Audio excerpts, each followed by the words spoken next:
Ao vivo para mais um encontro mega especial com as queridas Adriana Mascoli e a Daniela Corrente. Hoje nós vamos falar sobre a coragem de ser você mesmo. Quem está chegando por aqui agora, quem está aí assistindo a reprise, já responde aqui para mim também. Você tem a coragem de ser você mesma? Como que é isso na sua vida? Como que você percebe isso no seu dia a dia? Antes de chamar a Dani e a Adriana, eu vi que elas já estão aqui. Eu vou só me apresentar rapidinho, porque daí elas já entram, eu já passo a palavra para elas. Quem ainda não me conhece, eu sou a Aline Sestaroli, sou psicóloga e idealizadora do Encorajando Pais, que é um programa de educação parental que tem por objetivo encorajar os pais no processo de educação dos filhos, para que esses filhos se cresçam, né, e se tornem adultos confiantes, capazes e com habilidades de contribuírem para a construção de um mundo melhor, né? Eu trabalho esse contexto no ano passado, quando eu fiz o programa Dare to Lead, com a Adriana Mascoli, eu trouxe muito essa questão da liderança, do trabalho da Brené Brown para a parentalidade, né? Os pais enquanto líderes da família. Então, essa liderança que a gente fala aqui, temos falado lá no nosso grupo VIP e aqui também nesses nossos encontros. Se você perdeu o anterior, ele está salvo aqui no IGTV. A gente fala da liderança na vida, né? Não só dentro de empresas. Então, vou chamar aqui e deixa eu chamar a Adriana também para entrar aqui com a gente. Oi, Dani. Oi, tudo bem? Tudo bem? Oi, Cris, sejam bem-vindas. Oi, Aline. Oi, Dani. Olá, Tudo pessoal, tudo bem? bem? Tudo jóia. Que delícia estar aqui com vocês de novo para esse encontro, né? Sempre muito especial. Cris, se você quiser começar se apresentando para o pessoal. Obrigada, Aline. Bom dia, boa tarde, né? Todo dia é meio-dia no Brasil, desculpa. Tô com diferença de fuso, são 8 da manhã aqui para mim. É um prazer estar aqui de novo com vocês e continuar a conversa que a gente teve já alguns dias atrás. Eu sou coach e facilitadora, para os que não me conhecem. Tenho experiência de 25 anos na área de desenvolvimento organizacional, desenvolvimento de liderança. E o material da Brené é um material que me apaixona pela riqueza das palavras dela, mas também pela relação que eu, pelo menos, desenvolvi com o material. Às vezes eu me pego pensando e me aprofundando nas palavras dela e às vezes até me permitindo discordar. E imagino conversas na minha cabeça falando, não, Brené, para mim não é assim não, para mim é assim. Então eu gosto muito de convidar as pessoas para terem essa exploração também com esses conceitos e descobrir mais de você mesmo através deles. Sou mãe também do Paulo e da Raquel e moro com meu esposo e minhas 2 crianças aqui na Califórnia. Prazer estar aqui com vocês de novo. Vou chamar também a Dani, que esteve comigo também num dos programas presenciais que a gente fez no Brasil ano passado. Dani, com você. Oi, pessoal, bom dia, boa tarde. A gente se confunde, se perde no horário. Boa tarde, eu também estou muito feliz de estar aqui de novo nessa conversa. Eu adoro conversar com a Aline e com a Adriana. E fico muito feliz de poder compartilhar um pouco do que a gente conhece sobre esse assunto com todo mundo que está nos assistindo aqui, sabe? Bom, eu vou me apresentar porque eu acho que muitas pessoas que estão aqui hoje não estavam na live passada, né? Eu sou advogada, sou coach, sou mentora e eu trabalho na área de recuperação de crédito de uma grande multinacional do agronegócio. E lá eu desenvolvo um trabalho de empoderamento, desenvolvimento de mulheres para liderança, né? No Brasil todo. Eu também sou casada, tenho duas filhinhas maravilhosas que me desafiam bastante, assim, nessa vida, sabe? E a minha clareza de trabalhar com desenvolvimento de pessoas ficou bem mais forte, assim, depois que eu tive elas, né? Vendo aqueles dois seres humaninhos ali, eu tendo que desenvolver elas, foi o que me deu realmente o estalo e a clareza de que esse era o meu caminho, assim, na vida, sabe? Que lindo, né? Esse convite, né, da maternidade. Eu ainda não tenho Sim. filhos, mas como eu trabalho muito com os pais, eu sempre ouço exatamente isso. Esse convite a uma transformação, né, a uma evolução que as crianças Exato. nos fazem. Uhum. E aí hoje a gente pensou então nesse tema, né, para o nosso encontro sobre a coragem de ser você mesmo. E alguns dos tópicos que a gente pensou em abordar aqui é a questão da autenticidade, né? Porque se a gente fala de coragem de ser você mesmo, a gente está falando dessa autenticidade e também sobre pertencimento. E aí o pertencimento na definição que a Brené traz, né? Que é esse verdadeiro pertencimento. E quais são os obstáculos que se colocam ali no caminho, né? Que são essas armaduras que nos afastam da nossa autenticidade, que bloqueiam essa coragem, né? De alguma forma. Então, eu queria convidar a Adri para abordar, acho que a gente pode começar falando sobre esse conceito de autenticidade, né? E vocês que estão aqui assistindo e participando com a gente podem colocar, né, o que é autenticidade para vocês, o que experiências em que vocês se reconhecem nessa coragem de serem autênticos, né? Vamos interagir bastante também. Obrigada, Aline. Queria também falar com a Dani que eu senti muita ressonância nesse seu conceito, nesse seu compartilhar sobre a tua relação com as tuas meninas, né? E como os teus filhos foram esse catalisador do teu amor pelo desenvolvimento. Adorei te ouvir falar isso, Dani, consigo encontrar muita ressonância. Eu vou começar, então, com a definição da Brené de autenticidade. E vou ler para poder honrar cada palavra dela.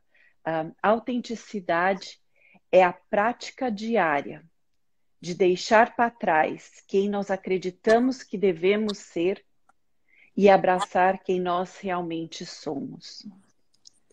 Autenticidade é uma coleção de escolhas que temos que fazer todos os dias. A escolha de estar presente e ser real.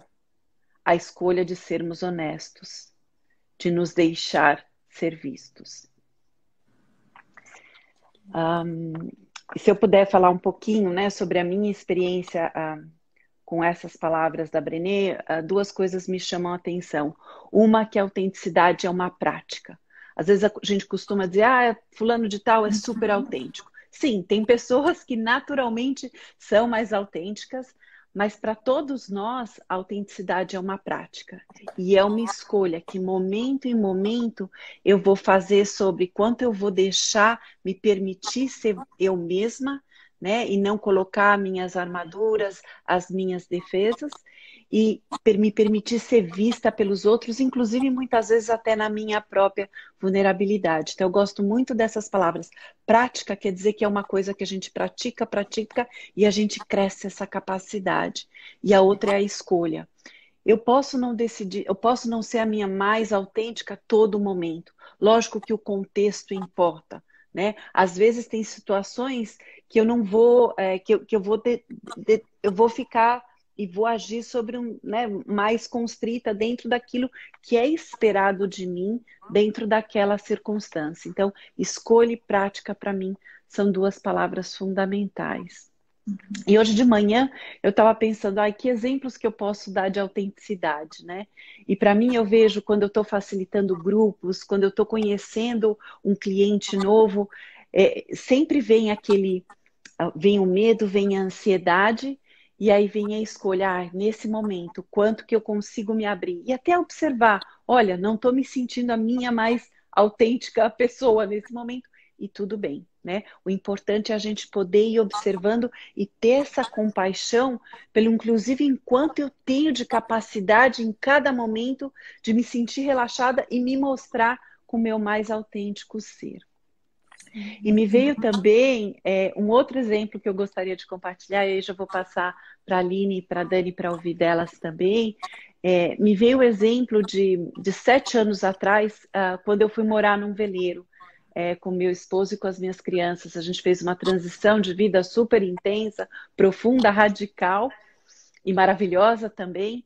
E nós fomos morar num barco durante 4 anos. E ali eu me vi vivendo completamente fora do meu contexto. A Adriana, que era a coach, a consultora, não era mais nada disso, né? Eu me vi tendo que me achar qual que é o meu papel, qual que é o meu ser autêntico nesses momentos. E eu me lembro que nos primeiros happy hours que a gente ia com outros velejadores, etc., tinham muitas conversas sobre peças de barco, o que acontece no barco, sobre motor de barco, e tanto homens como mulheres que entendiam tudo do barco. E eu me pegava falando, meu Deus, eu não entendo nada disso e eu não sei nem se eu quero entender. Como que vai ser? Eu decidi vir morar no barco e eu sou um peixe completamente fora d'água.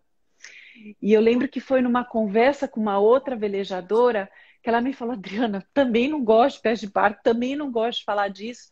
Ela falou assim, mas eu fui achando qual que eram os meus caminhos, né? E no caso dela, ela era uma artista, ela trabalhava com todos os barcos, crianças que ela ia encontrando, ela fazia programas de arte. E eu fui também achando a minha autenticidade dentro do barco. E a primeira que eu encontrei foi no meu papel como educadora dos meus filhos, né? De assumir a educação deles durante 4 anos, de fazer isso da forma mais criativa e apaixonada que eu acreditava eu pudesse dar para eles, né? E foi um dos mecanismos que me ajudou a achar como que um pilar para mim dentro de quem era a Adriana dentro do barco. Então, esses são só 2 exemplos que eu queria trazer para vocês para começar a conversa. Dri, eu queria fazer uma live com você só para ouvir a sua experiência desses 4 anos velejando, assim, porque esse é um sonho também do meu esposo. Eu lembro que quando eu contei para ele, quando você compartilhou essa experiência lá no programa, e eu falei para ele, ele falou, nossa, que legal, né? E a gente conhecer alguém, né, que teve essa experiência, eu falei, nossa, eu preciso muito falar com ela sobre isso. Com certeza. Claro, a gente marca. É uma Me senti experiência vista. muito bacana. E você, Dani, o que você fala, né, sobre autenticidade? Ai, muitas experiências assim me vêm à cabeça. Eu só quero comentar sobre essa experiência do barco. Eu não sabia e eu achei fantástico, muito legal. Eu não tenho essa vontade, nem meu marido, mas é uma experiência que chama atenção pela força de adaptabilidade a uma realidade nova, sem se perder de si mesmo, sabe? Eu achei muito, muito legal, assim. Admiro histórias assim, sabe? E, bom, sobre autenticidade, eu gosto muito de contar história e compartilhar experiência, porque eu acho que a gente humaniza a teoria, sabe? E traz para o dia a dia, assim. E eu acho que quando a gente é autêntico, tu é autêntico em todas as áreas da vida, sabe? Eu tenho uma história com meu marido muito engraçado. Eu digo em todas as áreas, não é só no trabalho, ou só em casa, ou só com os filhos. A gente acaba desenvolvendo essa coragem, sabe? E esse autoencontro. Então, tu acaba abraçando mesmo a vulnerabilidade, se expondo, né? Claro, num ambiente de confiança e tudo mais. Mas eu e meu marido, a gente estava se conhecendo ainda, saindo, se encontrando. E aí eu não me lembro direito, assim, o que ele falou para mim.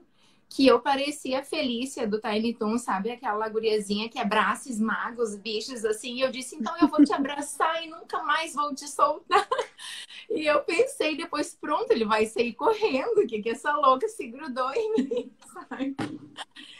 E não foi isso que aconteceu. A gente tá casado há muitos anos, temos 2 filhinhas lindas, sabe? Mas um tempo depois, conversando, eu pensei, o que que aconteceu? Eu achei que tu fosse sair correndo depois que eu disse que eu me dei conta, né? E ele disse, não, era exatamente o que eu queria ouvir. Era tudo o que eu queria ouvir, sabe? Então, assim, eu podia ter ficado me fazendo de difícil e sabe aquele jogo assim de não vou dizer que eu gosto, sabe? Aquela coisa. Poderia ter perdido, sabe? De viver até hoje. Foi a minha grande história de amor da vida, sabe? Que não foi fácil, né? Quem convive comigo sabe que a gente teve muitos aprendizados, muitas experiências de desafios, a própria maternidade muda muito o relacionamento, então é sempre uma constante, um constante aperfeiçoamento, sabe? E com muito amor também, claro, mas eu podia ter perdido, sabe, de viver isso. Então, quando eu fui autêntica, eu sou muito carinhosa, assim, eu sou muito emotiva, como eu já comentei na outra live. Então, eu sou assim, sabe? E podia ter perdido, e foi o que deu clique nele, assim, essa é a mulher da minha vida, sabe?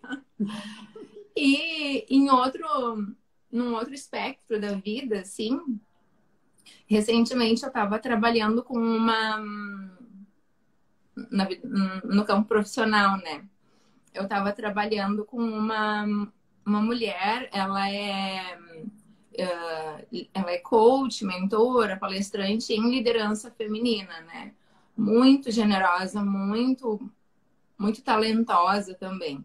E eu estava trabalhando com ela por causa de um programa que a gente tem na empresa para desenvolvimento da liderança feminina, né? Eu estava fazendo um briefing com ela, conversando para a gente ver o tipo de workshop que a gente oferecer para as mulheres, os assuntos, os temas, né? E assim, eu já tinha ouvido falar muito dela, mas eu nunca tinha conversado com ela. E eu me encantei, sabe? Fiquei deslumbrada, assim. E eu mandei mensagem para ela depois, sabe? Ai, eu adorei te conhecer, porque eu quero ser tua amiga. E depois eu pensei, putz, que saco. De novo me veio aquilo, né? A mulher vai pensar que essa guria encarnou em mim agora, que ela tá me mandando mensagem até no WhatsApp, né? E aí, depois de umas horas, assim, ela me mandou mensagem. Nossa, eu adorei te conhecer também. Vamos tomar um café virtual, né? Juntas e conversar. A gente se encontra um pouco antes da próxima reunião. E assim, a gente teve uma conversa que me destravou, sabe? Eu não era ainda líder para o Brasil desse programa lá da empresa. Hoje eu trabalho com ela num programa de mentoria para mulheres fora da empresa, num instituto, sabe, voltado ao empoderamento feminino e tudo mais. Então, assim, de novo, é muito compensador a gente ser quem a gente é, sabe? Ter a coragem de abraçar essa autoaceitação, sabe? Porque é isso que traz inovação, criatividade e plenitude na nossa vida. Tu poder viver quem tu realmente é e não quem os outros acham que a gente deveria ser, sabe? Ai, não seja muito assim, né? Vai mais devagar, não fala, sabe? Então, as coisas só acontecem de forma a preencher o nosso coração, mas com satisfação e plenitude, quando a gente se permite e se aceita, né? Isso para mim, esses 2 casos, assim, eu fiquei pensando, não vou falar só de trabalho, sabe? Quero falar de histórias da vida, assim, né? Esses 2 assuntos me deixam muito feliz, assim, com essa conquista, assim, de conseguir me expor, sabe? Que, como o Adri falou, é um treinamento, não é uma coisa que é de uma hora para outra, sabe? São escolhas, né? É, Eu gosto muito quando a Brené fala, né? Que a coragem ela é feita desses pequenos atos corajosos, né? Eu é. gosto muito dessa definição dela, como a Adri trouxe, de você escolher, né? E é o que eu sempre falo para os pais também, essa questão de desenvolver habilidades, né? A gente quando eu trabalho bastante com essa questão da criança interior, né? Das feridas da nossa criança e tudo mais.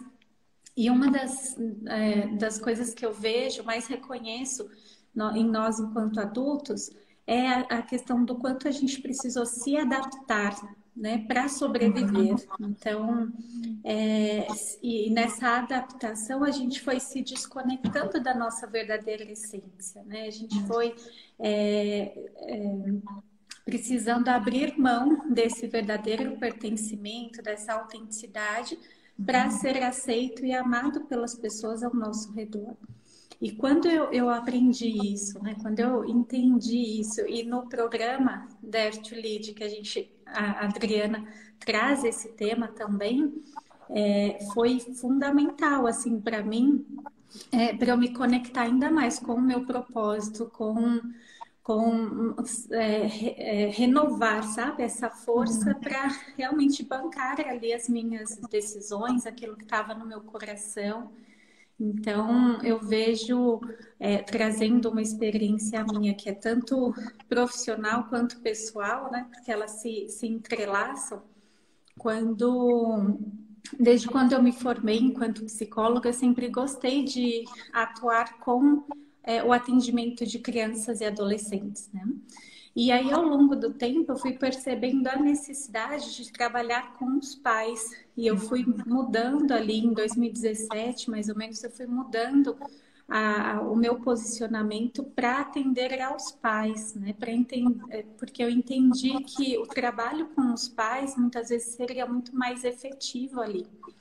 Só que eu me deparei com uma situação por minha, assim, né, medos meus, entrar em contato com essa minha vulnerabilidade mesmo, porque eu tinha medo de ser julgada por orientar pais, sendo que eu ainda não era mãe, né? E eu falei, não, ninguém vai me dar credibilidade, vão falar, ai, Aline, como você ousa falar sobre um assunto que você não viveu ainda, né? E aquilo, num primeiro momento, assim, me trouxe muita, acho que angústia, assim. Eu tentei seguir outros caminhos, falar sobre outras coisas, mudar. Eu já queria trabalhar mais no atendimento online do que presencial ali num consultório. E porque eu tenho esse sonho ali de ser nômade, né? De viajar o mundo e velejar, quem sabe? E eu ficava assim, não posso só ficar com esse atendimento infantil também, né? Eu preciso me desbravar ali em outras áreas. E aí eu me deparei com essa situação em que eu precisei me conectar comigo mesma, né? Eu precisei olhar para dentro e ver o que realmente fazia sentido para mim, fazia o meu coração vibrar, o que me conectava ali com aquilo que falava, né, do meu coração. E aí eu acho que foi um grande chamado de coragem também, né? De me conectar, de entender que eu era o assunto que eu gostava, era aquilo que me trazia ali, né, dessa essência, e depois eu fui entender que eu não era mãe, mas eu era filha, e para ajudar os pais a compreenderem os filhos, a exercerem uma parentalidade encorajadora, eu precisava levá-los para esse lugar de filhos também, para conectá-los com essa criança. E isso foi, né? E aí, conforme eu fui me posicionando mais nesse sentido também, eu fui me conectando, acho que, né, escolhendo ser eu mesma, né? Falando de coisas que eu realmente acredito, que realmente me conectam. Mesmo não tendo passado por essa experiência, né? Eu falei, eu não, eu faz Acho que desde 2014 que eu venho num processo de tentar engravidar, né? Então, sou aí uma tentante. Eu falei, eu não posso esperar, eu só consegui realizar isso para depois falar de algo que para mim é tão importante, né?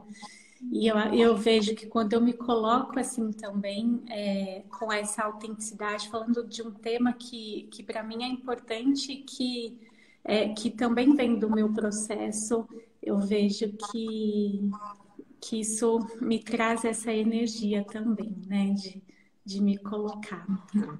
Então é muito bom.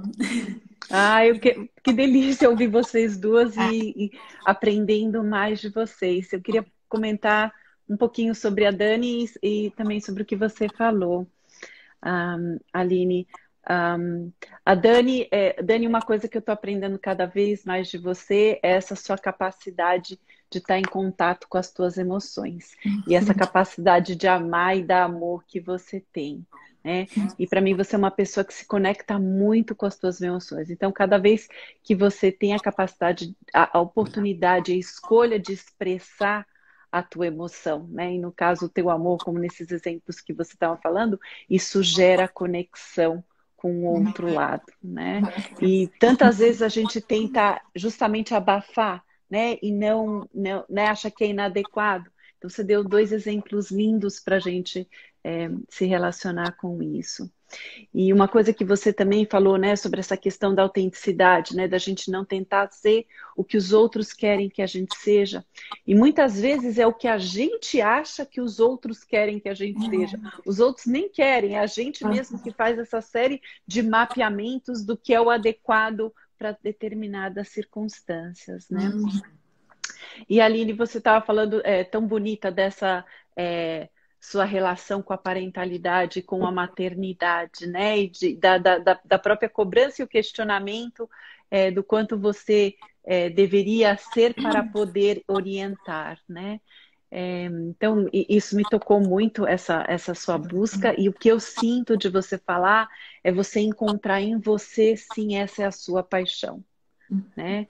E sim, você tem essa paixão e essa força, e essa criatividade, e essa inteligência para trabalhar com pais, para orientar e achar neles a conexão com a própria criança, né? A criança interior deles, as vivências deles como filhos, para poderem ser os melhores pais que eles querem ser para os filhos deles. Muito lindo. E isso me conectou também com com um pensamento que eu ouvi do Gabor Maté essa semana, que é um médico, doutor, e que trabalha muito com o tema de trauma e trauma da primeira infância, né? E de acordo com o Gabor, nós humanos temos duas necessidades básicas, né? Quando crianças, né? Que é a necessidade da autenticidade, que é poder expressar verdadeiramente quem nós somos, né? E é a necessidade também do apego, do vínculo, da conexão.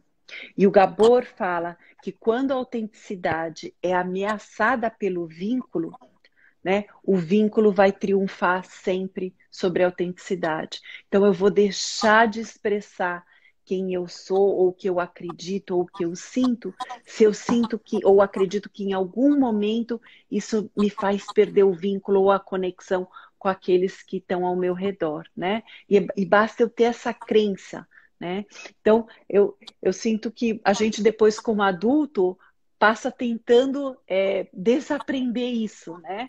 Essa crença de que eu não posso ser quem eu sou, porque os outros ao meu redor não têm capacidade de lidar com isso, né? Com a minha essência. Então, acho que é um trabalho que a gente vai fazendo de ir desconstruindo isso e percebendo momento a momento, não, que é quando eu sou o meu mais verdadeiro e autêntico eu crio mais dessa conexão, né? Lindo, eu fiquei emocionada. Fiquei emocionada de ouvir isso e fiquei emocionada com a história da Aline também, porque o jeito com que ela traz esses assuntos e trata com as pessoas, sabe? Imagina se ela não absorvesse tudo isso, não trabalhasse e não se colocasse dessa forma para a gente ter acesso a tudo isso que ela nos ensina, sabe? Quanto que a gente ia perder.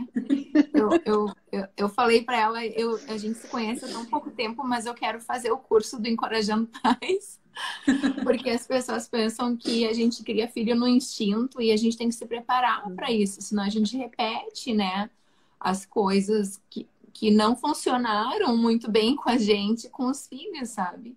E eu sou muito agradecida por toda essa jornada de autoconhecimento que a Aline fez e agora compartilha com a gente esses ensinamentos, sabe? E, Gratidão.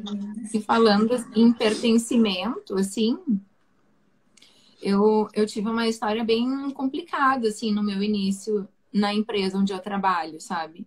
Eu sou, eu sou advogada, então eu advogava em escritório. E escritório é um ambiente muito diferente do ambiente corporativo, sabe? Quando eu cheguei na empresa, isso há 8 anos, mais ou menos, 8, quase 9 anos, eu, eu encontrei uma equipe, assim, que não me recebeu muito bem, sabe? E eu ouvia muito assim, ó, tu não tem perfil de empresa, tu não tinha que estar aqui, dos colegas. E realmente era muito diferente, só que quando eu coloco o foco numa coisa e quando eu gosto de uma coisa, sabe? Eu sou muito engajada e eu dava muitas ideias, porque até então eu estava do outro lado da empresa, sabe? Eu executava muita coisa da lida do mundo jurídico no dia a dia, então eu sabia o que podia, as inovações das legislações, as possibilidades, né? E ali dentro eles diziam assim, ó, aqui não é assim, tu não sabe como funciona aqui. E aquilo foi me podando, sabe? Foi me limitando, eu fui me encolhendo e eu comecei a me sentir não segura. E aí, por querer pertencer, que é isso do vínculo que tu falou, Adri, sabe? O vínculo permanece sobre a autenticidade, triunfa sobre a autenticidade. Eu comecei a fazer de conta que eu gostava dos mesmos assuntos, porque eu queria me enturmar, sabe? Eu comecei a vestir armaduras, já falando um pouquinho das armaduras e das coisas que ficam no meio do caminho da nossa jornada para a autenticidade, né? Eu comecei a querer fazer tudo. Eu já era perfeccionista, sabe? Mas eu comecei a ficar neurótica com isso, porque eu não queria errar. Eu ouvia tanto que eu não devia estar lá, que eu não pertencia lá, que eu queria provar e fazer tudo certinho para eles verem que eu pertencia, assim, sabe? E aí, de constrangimento, foi me levando a medo, de medo, foi me levando. Eu tive, tipo, uma crise, assim. Eu não tive um breakdown, que nem a Brené comenta nos TEDs dela, mas eu tive uma crise. Eu comecei a pensar: o que eu tô fazendo aqui, sabe? E logo em seguida, não, mas uns 2 anos depois eu engravidei, então aquilo acentuou o meu pensamento do que eu tô fazendo aqui, né? E o irônico é que ninguém da equipe que estava lá quando eu cheguei continuou na empresa. Logo em seguida, todos foram ou demitidos ou pediram para sair. Então, olha que virada, sabe? Porque quem não devia estar lá eram eles e não eu. Eu estou há 8 anos, feliz da vida com o meu trabalho lá, sabe? Satisfeita com tudo que eu venho realizando. E conforme eu fui me aprofundando nessa jornada de autoconhecimento, assim, com muita terapia, né? Eu comentei na outra live que eu faço terapia há anos e adoro, sabe?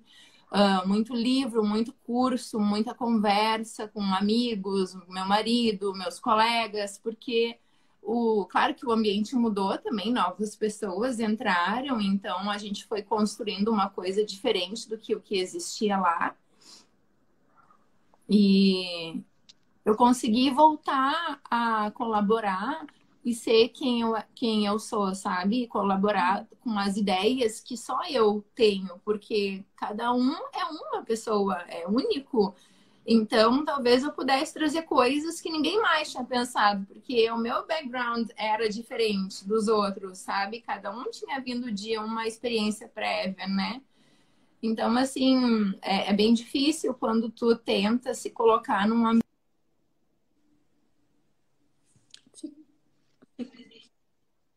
psicológico seguro, sabe? E daí tu para de ser autêntico para tentar pertencer àquele grupinho. Quando a Adri falou, assim, me veio muito rápido, assim, essa minha experiência, sabe? Logo no início, assim, na empresa onde eu trabalho. E claro que foi um conjunto de coisas que foram favorecendo para que eu encontrasse o caminho de volta para o verdadeiro pertencimento comigo mesma, sabe?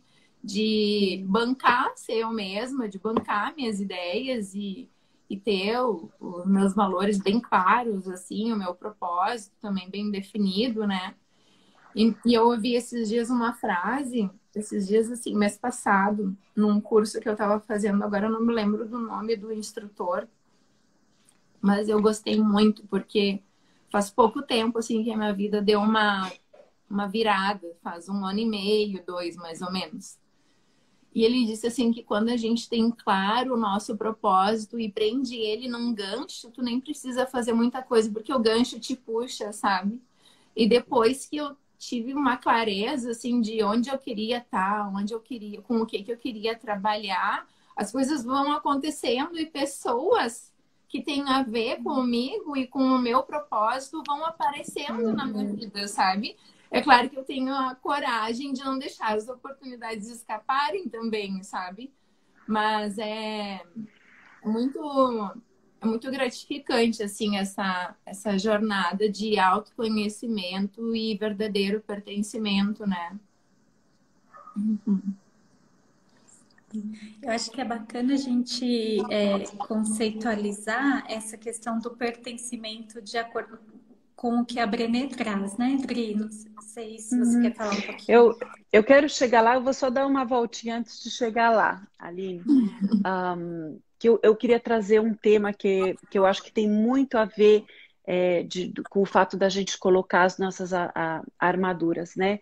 Que é a emoção da vergonha. E eu, na minha própria jornada de exploração desse material, quando se fala de medo, a emoção de medo é uma que eu consigo muito facilmente me relacionar, identificar, sei onde eu sinto medo no corpo, mas a vergonha eu falava, mas isso é a vergonha? Não que eu acho que eu não tenho vergonha, pelo contrário, eu acho que ela é enorme. Então, justamente ela, nossa, eu estou tão identificada com ela, que como eu começo o meu trabalho a entender como a vergonha me molda e me faz me proteger de viver o meu mais autêntico eu. Então, vou começar dando a definição da Brené de vergonha, né? A Brené diz que a vergonha é a emoção ou a experiência intensamente dolorosa de acreditar que somos imperfeitos e, portanto, indignos de amor, pertencimento e vínculo. Então tá tudo ligadinho. Porque quando a gente tem vergonha, a gente acredita que eu não mereço amor. Eu não mereço pertencer. E eu não mereço este vínculo, esta relação. E aí, eu acho importante a gente também falar da vergonha, porque a palavra vergonha no português, ela engloba uma série de coisas, né? A vergonha pode ser essa timidez, eu tenho vergonha de fazer isso. Né? E às vezes é como a gente utiliza mais a tradução. No inglês, a gente tem a palavra shame, né? Que é essa da experiência dolorosa de acreditar que eu não sou digno de amor, pertencimento e vínculo. E no português a vergonha ela abarca isso, mas ela também tem outras conotações, né? Eu vejo muita gente, quando a gente pergunta, do que você tem vergonha? Eu tenho vergonha de me expor, de falar em público. E lógico, eu não estou negando que essas são dificuldades tremendas, né? E para algumas pessoas o motivo até de parálise, que é super difícil de lidar. Mas eu queria trazer a nossa atenção para essa experiência de achar que eu sou errado. E aí a Brené faz algumas distinções que andam perto da vergonha que eu acho que ajudam. Então vou só pontuar elas, né? Primeiro, ela diferencia a vergonha da culpa, né? A culpa é quando eu vejo que eu fiz algo errado, o meu comportamento é errado e eu me arrependo disso, né? A vergonha não é o que eu fiz, é o que eu sou. né? E aí isso é muito mais difícil e doloroso, porque a culpa, de certa forma, ela até pode induzir a gente a querer mudar. Falar, nossa, eu estou fazendo isso, é um comportamento que eu não gosto, eu quero mudar esse comportamento. Agora, a vergonha, se eu acredito que quem eu sou é errado, é falho, aí é um trabalho muito mais profundo de autoaceitação para a gente buscar, né? E a Brené faz também a distinção com constrangimento e com humilhação, né? Desculpa. Humilhação, ela diz que anda muito próximo da vergonha, né? A experiência de se sentir humilhado ou a experiência de ter vergonha. Só que ela diz que na humilhação, a gente entende, quando a gente se sente humilhado, que a gente não merecia isso, né? Eu fui humilhado, mas eu não mereço. Quando eu sinto vergonha, eu acredito que eu mereço, porque o problema está em mim. Então, humilhação também é profundamente dolorosa, mas de certa forma eu vejo ela como injusta. A vergonha não. E aí, por último, ela diferencia também como constrangimento. Eu fico constrangida em determinadas situações. Mas o constrangimento, ela define como muito mais leve. Porque o constrangimento a gente consegue perceber que todo mundo também tem. Sabe que eu faço isso, mas tanta gente faz, né? Então a gente se encontra na relação com os outros. Agora, quando eu tô sentindo vergonha, eu me sinto super sozinha. Porque eu acredito que é o meu ser errado, um ato falho meu, na minha forma de ser. E aí isso me isola profundamente. Então, quando eu comecei a mapear em que momentos eu me sinto, eu tenho essas crises de vergonha.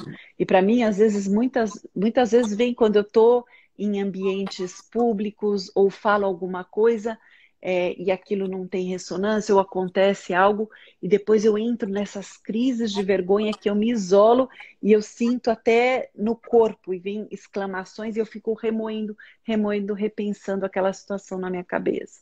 Então, para mim, isso é como eu consigo identificar, isso é vergonha. Eu estou acreditando que eu não sou digna de amor, pertencimento. E aí, o que a Brené também nos ensina é que para sair dessas crises de vergonha, o que a gente mais tem que buscar é a relação. Porque na vergonha a gente se isola. E a vergonha cresce com o segredo e com o silêncio. Né? A gente se isola, a gente se fecha e aquilo ganha uma dimensão sobre a gente fica nessa onda, né? Mas quando eu consigo, lógico, buscar pessoas que eu confio, né?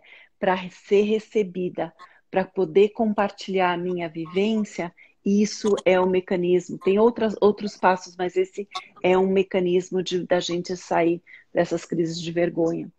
E eu, ultimamente, teve uma vez também que eu estava numa crise de vergonha e eu lembro que eu pedia para o meu marido para ler, para segurar na minha mão e cada vez que a crise vinha, eu apertava a mão dele e só de ter esse espelho de alguém estar com você no processo, né, já começa a criar um template novo no meu sistema, né, que eu estou falando de mim nesse caso. Eu não estou sozinha. E não é tudo isso, né? A experiência, na verdade, é muito menor do que eu estou deixando sentir. Então, vou passar para vocês agora esse abacaxi da vergonha. Essa foi uma das sessões que mais me impactou também lá no Dare to Lead, né? Falar sobre a vergonha e olhar, reconhecer, né? Em que momentos eu estou experimentando, né? Eu vejo que ainda estou nesse caminho, né, de ir reconhecendo. Hoje eu já consigo ver os momentos em que eu estou me sentindo constrangida, os momentos em que eu estou me sentindo culpada ou humilhada, né, e vou conseguindo fazer essa diferenciação, né? Mas é um processo, né? E de quando me perceber realmente inundada, e o quanto isso é forte, né? Porque isso vem de uma crença ainda da infância, né? Que foi construída na nossa infância, e aí falando num aspecto mais geral, de esse amor condicional, né? Nessa educação. Então, em que muitas vezes baseada em sermões, punições, recompensas, acaba transmitindo ali um amor condicional aos filhos, e isso, a criança que está em desenvolvimento, ela vai interpretando aquilo com a capacidade dela, de uma criança em formação, sem muitos recursos ainda para discernir, né, as situações, mas ela vai interpretando aquilo como ela sendo errada, né? Ela sendo não digna de amor, não merecedora daquilo.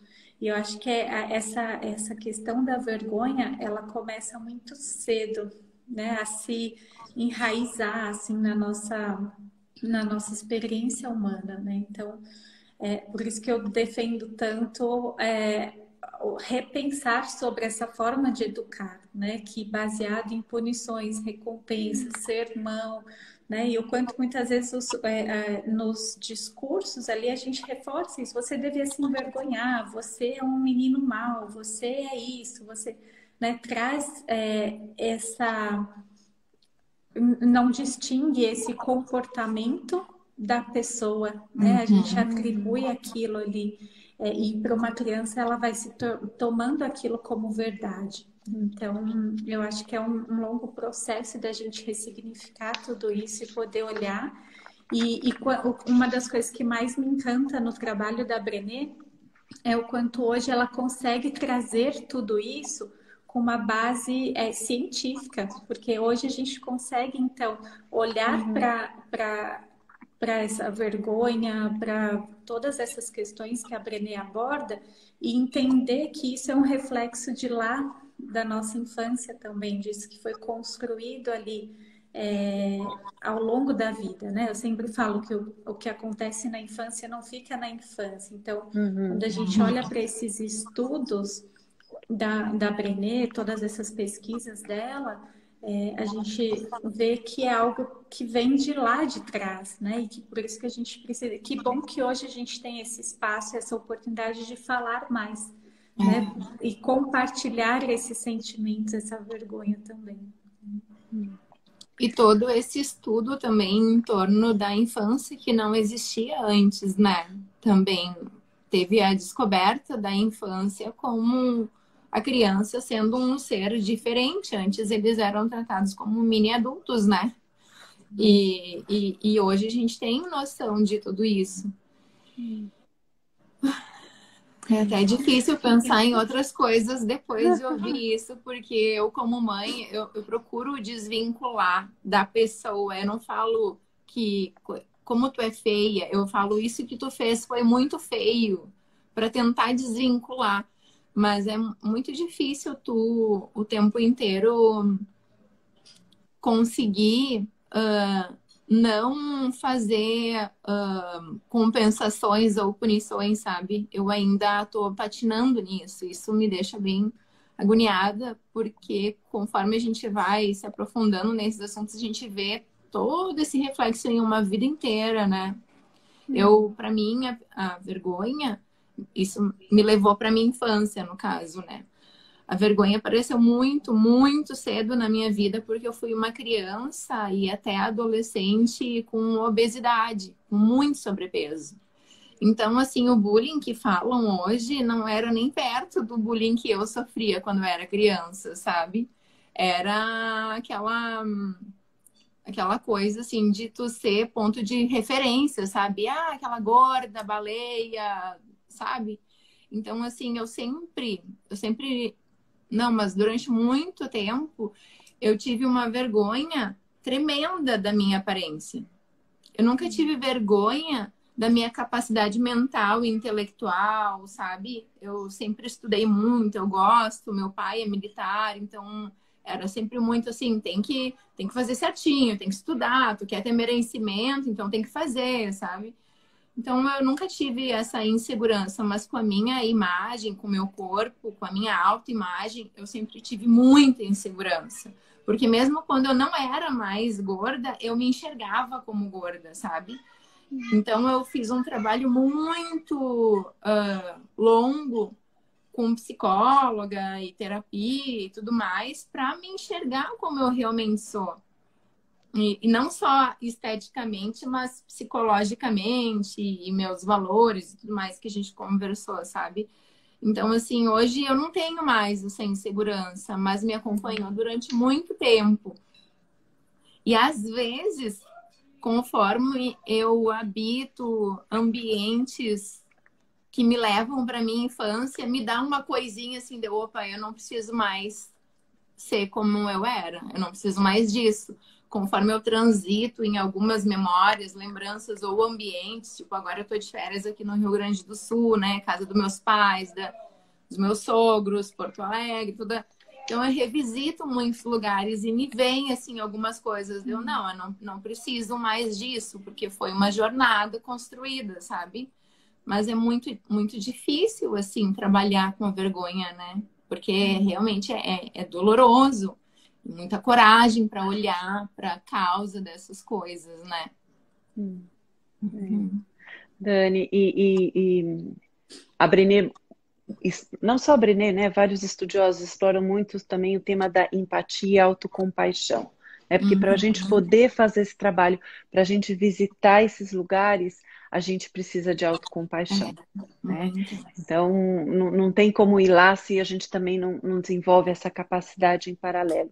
Eu queria também pincelar duas coisas da experiência que você estava compartilhando, Dani, que saíram sim da pesquisa da Brené, né? Que entre os temas do universo feminino que mais tem vergonha é o tema relacionado à aparência física e também o tema da maternidade, né? Quanto a gente mesmo se cobra, né? E fica se policiando, ai, não estou conseguindo fazer o meu melhor, né? E também, lógico, aí a gente também a informação que a gente presta atenção ao nosso redor de como não estamos fazendo o trabalho correto, né? E para a mulher ainda tem mais essa coisa de querer ser perfeita em tudo, né? No trabalho, em casa, como esposa, né? E ainda ser maravilhosa, né? Então tudo isso vão criando essa pressão para ser um modelo perfeito e que é o berço da vergonha também muito para o universo feminino, né? E aí eu queria voltar também num tema que a Aline falou, né? Que você estava comentando muito, Aline, de quanto todos esses anos formativos que a gente tem quando a gente é criança, ou logo que a gente, né, nasce, toda questão do vínculo, apego, tanta coisa que vai formando quem a gente é, né? E também, além disso, já tem muito estudo que mostra também, inclusive, os traumas intergeracionais, né? Então, coisas, atributos, qualidades que a gente tem, que eles vêm da nossa linhagem, né? E para mim, eu imagino que às vezes tem coisa que eu nem consigo mapear, eu falo, poxa, mas de onde que vem isso, né? E eu acho que a gente já tem estudos mostrando que a gente herda as nossas respostas ao trauma, né? Isso é um mecanismo de sobrevivência. Então, eu acho que tem muita coisa, que esses imprints, né, que estão no nosso ser, que às vezes não são nem só nossos, né? A gente vem herdando das nossas famílias, né, que tiveram também tantas experiências intensas. E uma outra camada até além disso é o próprio trauma coletivo, que aí a gente vê que é a cultura em que a gente nasce, né? E quais são todos os pontos de história, na história do Brasil, na cultura do Brasil, de país colonizado, né? Que também a gente vai tendo um pedacinho disso dentro da gente. Então, esse trabalho de autoconhecimento e desenvolvimento, ele é uma caminhada para a vida, né? A gente sempre vai digerindo pedacinhos, né, do que vem da cultura, do que vem da minha vivência, do que vem da minha família, as heranças familiares, e aí a gente vai, né? Vai conhecendo, vai trabalhando, vai pondo luz, vai trazendo autocompaixão e vai crescendo a nossa capacidade. O autoconhecimento é uma jornada sem linha de chegada, né? E quanto mais a gente se conhece, mais a gente vê que não conhece nada, né? E aí vai. Realmente, eu gosto muito desse tema também, dos traumas, né? Tenho estudado um pouco sobre isso inclusive, você citou, né, o Dr. Gabor Maté, e recentemente, eu não sei aí nos Estados Unidos, mas aqui no Brasil disponibilizou um documentário dele, A Sabedoria do Trauma. E eu indiquei para as minhas alunas, foi maravilhoso, assim, tudo que ele traz, né? Pena que não tem nenhum livro disponível. Já esgotou todos os livros dele traduzidos para o português, não consegui Nossa, encontrar nenhum aqui. Mas é um trabalho muito significativo, eu acho que é bem legal. Meninas, a gente tem ainda uns minutinhos para nosso bate-papo aqui, e tem muitos, né? Eu acho que alguns temas que a gente ainda quer abordar, né? Que é a questão das armaduras e conceitualizar um pouco o pertencimento, de acordo com o que a Brené traz, né? São temas que a gente aprofunda muito, né? Que a Adriana traz aí com muita profundidade no programa Dare to Lead. Então, quem tiver interesse em participar dessa próxima turma, nós temos um grupo VIP no WhatsApp, onde a gente vai compartilhar ali todas as informações. Então, depois pode chamar aqui no direct que eu mando o link para você com as informações. Mas eu acho que só para a gente trazer um pouquinho aqui esse conceito, né? tá. Olhando o tempo também, então eu vou mencionar um pouquinho sobre as armaduras e aí eu vou dar a definição da Brené sobre o pertencimento verdadeiro.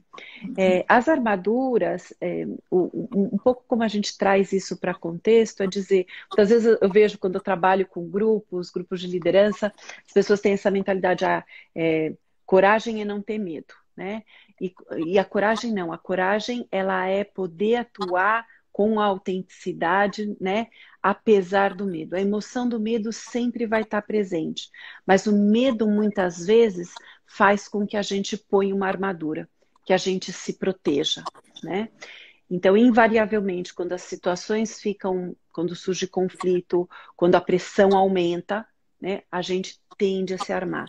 E isso é uma tendência natural nossa de proteção. Acho que foi a Dani que falou de segurança emocional, né, no ambiente de trabalho. Então, naturalmente, a gente se tende a proteger. E a Brené convida muito a gente a olhar, quando ela fala de liderança armada e liderança ousada, ela convida a gente a não olhar com esse julgamento de a liderança armada é errada, a liderança ousada é a certa, tem que sair daqui para cá.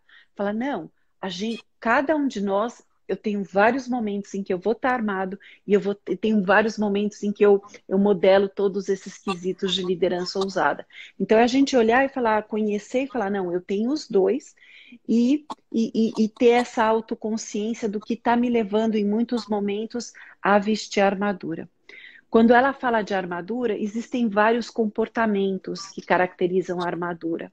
O primeiro que ela fala é da busca da perfeição, né? Então, se eu fizer tudo absolutamente perfeito, né, eu estou segura, né? As pessoas vão me amar e vou ser aceita, né? E ela fala que ela diferencia até a perfeição da busca da excelência. Ela fala que a busca da excelência é quando eu tenho uma motivação de melhorar. E isso é um direcionamento muito saudável. Mas a perfeição, ela coloca como a busca de uma meta que é inatingível. Porque quando a gente já faz um determinado patamar, aí a gente está buscando outro. Mas a gente busca a perfeição muito com a intenção de aprovação do outro, né? Então eu quero ser perfeita para que os outros vejam que eu sou perfeita e com isso eu ganho a minha aceitação, né? Então aí já tem um descolamento da gente poder ser o nosso autêntico, eu mais autêntico, porque sim, eu sou assim, e não porque o que os outros vão achar. Então, a busca da perfeição tem muito esse questionamento, mas o que os outros vão achar do que eu estou fazendo, né? E aí a Brené menciona também outros comportamentos, né? Como o julgamento, como o sarcasmo, como o uso de poder sobre os outros. E tem um muito interessante também que ela fala, que é a nossa capacidade de, em momentos de alegria, a gente antecipar uma tragédia. Ela fala, a alegria, o prazer também é extremamente vulnerável, porque quando eu me permito desfrutá-lo, alguém pode tirar ele de mim, né? Então ela fala que às vezes a gente está em momentos de prazer e aí eu já antecipo alguma tragédia que não vai dar certo, como uma forma de me armar, né? Para não desfrutar esse momento vulnerável que é poder apreciar. E ela usa até o exemplo dos pais que às vezes estão vendo o filho dormir e vai pôr a mão para ver se eles estão respirando, né? Por que a gente tem esse tipo, né? Tá lá a criança linda e é uma coisa, né, super tocante de ver, né, o seu filho dormindo tranquilinho, né? E a gente já antecipa alguma tragédia como uma forma de cortar esse momento de prazer, que eu acho um conceito super interessante. Olhando para o tempo, Aline, eu vou então só fechar com a conceituação aqui do que é o pertencimento verdadeiro, pode ser? Tá. O pertencimento verdadeiro. O pertencimento verdadeiro é a prática espiritual de acreditar e pertencer a si mesmo de forma tão profunda que você pode compartilhar o seu eu mais autêntico com o mundo e encontrar a paz de espírito, tanto em ser parte de algo, quanto em ficar sozinho. O pertencimento verdadeiro não exige que você mude quem você é. Ele exige que você seja quem você é. Que lindo. Gente, a gente fica até sem palavras, né? O quanto aprendizado em uma hora aqui. Eu estou doida para a gente começar o nosso grupo, para a gente se encontrar toda semana e poder mergulhar e aprofundar em todos esses temas tão importantes, né? Que nos trazem esse resgate à nossa essência, essa coragem para viver, para sermos nós mesmos, né? Tem um trecho do livro A Coragem de Ser Você Mesmo, que acho que foi o último livro traduzido para o português, da Brené, e que ela diz: todos querem fazer parte de algo, experimentar uma conexão verdadeira, mas não à custa da sua autenticidade, liberdade ou poder. Né? A gente quer sim pertencer ao outro, mas não deixar de pertencer a mim mesmo. Dani, E eu vou fechar com uma frase que eu ouvi da professora Lucilena Galvão, uma filósofa da Nova Acrópole, que eu admiro muito também, ela é tão sábia. E ela falou assim numa live que eu assisti esses dias com o Murilo Gun, que é outro cara que eu gosto muito, trabalha com inovação e criatividade, sabe? E ela falou que a alienação é em massa, mas o despertar é individual. Porque a gente segue a vida fazendo o que todo mundo faz, né? Quer ir nos mesmos médicos, quer fazer os mesmos cursos, quer fazer as mesmas coisas, como se fosse uma fórmula mágica, sabe? Quando a gente parte para a jornada do autoconhecimento, é o despertar, é individual, é o seu próprio caminho, sabe? Então, eu gosto muito dessa frase, assim, porque ela me acompanha, assim, sabe? Não dá para querer fazer o que os outros fazem, tem que ser o que faz sentido para mim, né? A individualidade. Linda, anotei aqui essa frase. Obrigada, Dani. Obrigada, Aline. Foi um prazer estar aqui com vocês e obrigada a todos que se juntaram a nós. Eu que agradeço a oportunidade. Eu amo. Eu queria que a gente tivesse mais encontros só para ficar conversando. Então, nossas agendas nos limitam um pouco, né? Mas dá uma animada. Quem chegou aqui agora, eu vou deixar a live disponível, então vocês conseguem ver, rever, compartilhar com pessoas que vocês sintam que possam se beneficiar com esse conteúdo também. E agora à tarde a gente já vai compartilhar lá no nosso grupo VIP